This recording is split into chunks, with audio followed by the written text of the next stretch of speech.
This is Holy Trinity, Anglican Church, Vancouver.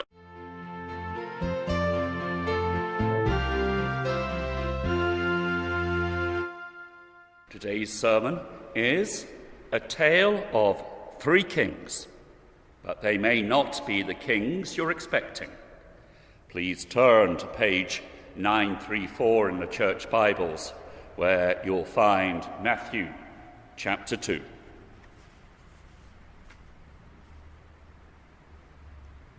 Matthew 2 begins.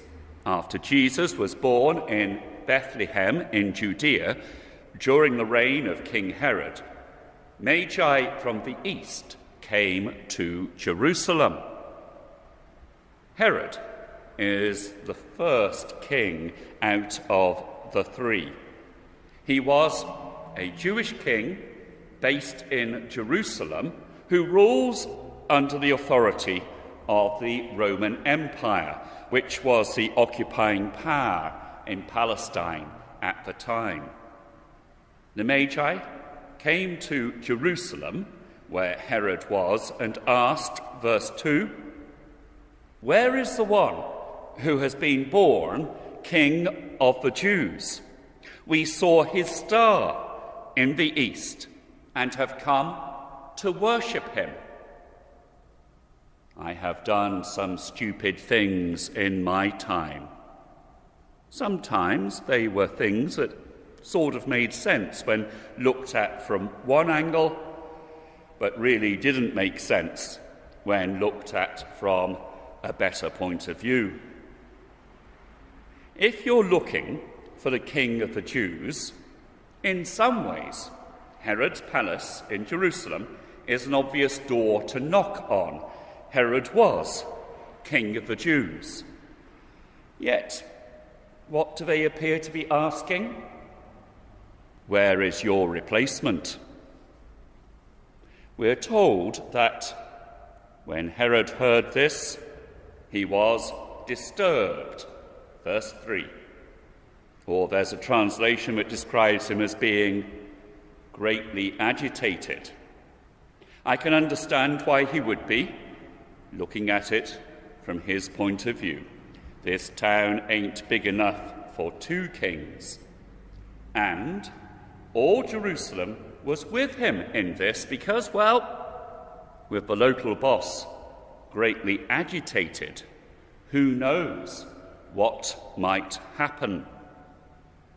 Now comes what for me is one of the most startling parts of the tale. Verse 4. When Herod had called together all the people's chief priests and teachers of the law, he asked them where the Christ was to be born. Herod had joined the dots. King of the Jews plus a star equals the Christ, the Messiah. A star will come out of Jacob, a scepter will rise out of Israel. Numbers 24:17. The Jews had been waiting for the Messiah. They should have welcomed him. And on the one hand, Herod appears to fit in with this. Verse 8. He sent the Magi to Bethlehem and said, "Go and make a careful search for the child. As soon as you find him, report to me, so that I too may go and worship him." This makes perfect sense. If Jesus is the Messiah, then he is to be welcomed. He is to be worshipped, even by kings, because Jesus is a king in his own right. Indeed, Jesus is the King of kings and Lord of lords. The wise men follow through on this. Verse 11. On coming to the house, they saw the child with his mother Mary, and they bowed down and worshipped him. But we know what's really going on with Herod. It's perhaps intimated in verse 7, when we're told that he called the Magi secretly. Why secretly? In verse 12 we read, "And having been told in a dream not to go back to Herod, they returned to their country by another route." And in verse 16 we find out why. When Herod realized that he had been outwitted by the Magi, he was furious and gave orders to kill all the boys in Bethlehem and its vicinity who were 2 years and under, in accordance with the time he had learned from the Magi. I said I was startled by Herod, and I am. His intent in dispatching the wise men to Bethlehem was not to find the child so that he too may go and worship him, as he said, but rather he wanted the child, Jesus, found so that he might be killed. And the reason for this was because he was the Messiah. That was why Herod wanted him dead. This makes no sense to me. I can't get my head around it. It's like saying, I know Jesus is God, but if Jesus is God, which he is, there can be only one logical, correct response: worship and obedience. Worship the Lord in the beauty of holiness. Bow down before him, his glory proclaim. Gold of obedience and incense of lowliness. Bring and adore him, for Lord is his name. I said this sermon was to be a tale of 3 kings. We've had 2 so far: King Herod and King Jesus. Where is the 3rd king to be found? I found Matthias Media's 2 Ways to Live helpful as a gospel presentation. It has 6 stages to it. The second is labelled Our Rebellion Against God.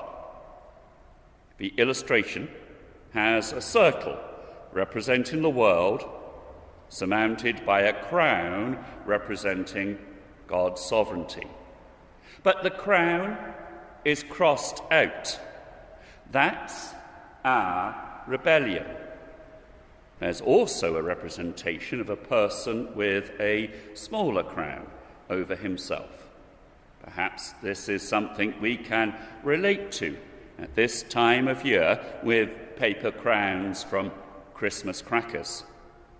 I'm my own king. I do things my way. The final illustration is of the 2 ways to live. We have a choice, each one of us. Do you keep wearing your puny paper crown, the crown of your rebellion against God, one that won't last, won't even protect you from the rain?